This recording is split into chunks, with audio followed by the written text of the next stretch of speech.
Hi, Dr. Ariane from the Movement Paradigm.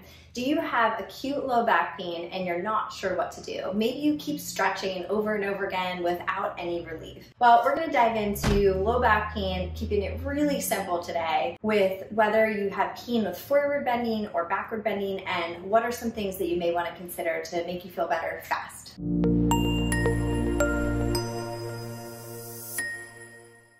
1 in 4 people are going to experience low back pain, and approximately 80% of Americans will have low back pain at some point in their lives. So here's what I see all the time. So let's say that you bend over to just simply pick up a pencil, and all of a sudden you have excruciating low back pain. You feel like you can't stand up, you don't really know what to do. Well, oftentimes what I see is that people will ice and people will stretch, and they keep stretching thinking that their back is tight, and that unfortunately will just continue to make things worse. Conversely, let's say that you bend back and you realize that, oh gosh, you get this jabbing pain in your low back, and once again, in this case, maybe you're doing some stretches where you're doing back bending, side bending. Again, unfortunately, that will make things worse. So what's the number one thing that you want to do when you have low back pain? It is not to rest, it is movement. So you want to keep some kind of movement happening. So that could be just very, very light walking, that could be movement around your office, any type of prolonged positions like sitting or standing in one place are going to increase your pain. So movement is number one. Not rest. So no lying on your back for a long time, no lying on your stomach for a long time, no sitting for a long time, movement. Number 2 is consistent with, regardless of how your back pain is presenting, is diaphragmatic breathing. Diaphragmatic breathing means you're breathing in through the nose, the tongue is resting at the roof of the mouth, touching the top teeth. Inhaling all the way into the base of the abdomen. So this pressure that's building up from diaphragmatic breath goes all the way down to the base of the pelvic floor.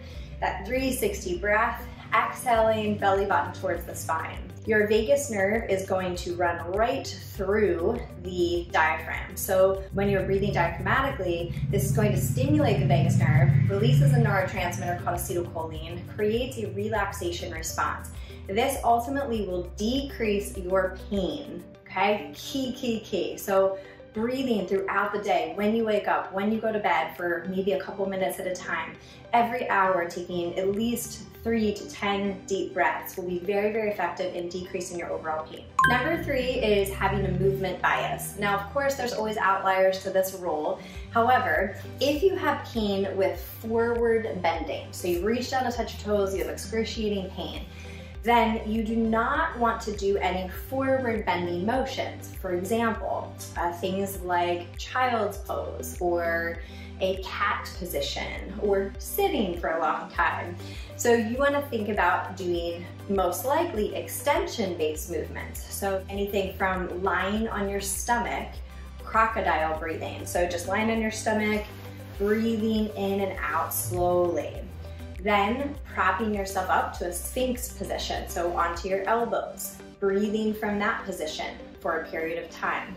If that feels comfortable, then going into a small press up, so pressing up just a little bit, coming back down. Repeat and check out your pattern afterwards to see if that pattern has decreased. So for example, retest your toe touch, see if it feels less painful, and then you could continue those exercises throughout the day, especially with acute low back pain. Now, if you have pain with back bending and you feel good with forward bending, we're gonna just do that. So we're gonna focus on forward bending. So for example, we could start off in a child's pose position.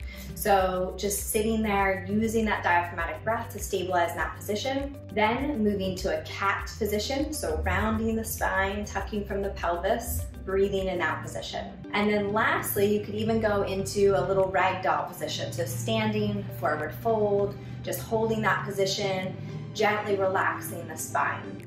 So essentially, this works out really well with acute low back pain in that we're moving towards what feels better and moving away towards what's causing pain. So if you continue to move in a painful range, What happens is it distorts motor control. So essentially it distorts our sequencing and timing and coordination of muscles.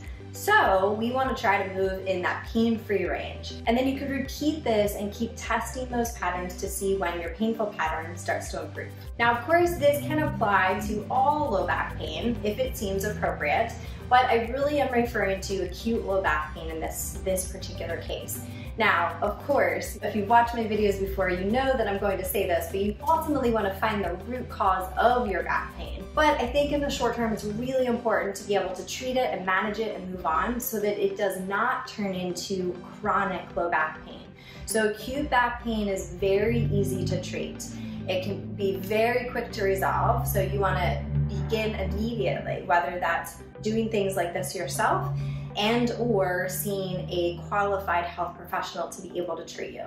If this was helpful, give it a like, give it a share. Of course, make sure to subscribe to our YouTube channel, The Movement Paradigm, for weekly tips on mindset, nutrition, and movement. And if you need our help, whether you're virtual or in person, please reach out. We would love to help you.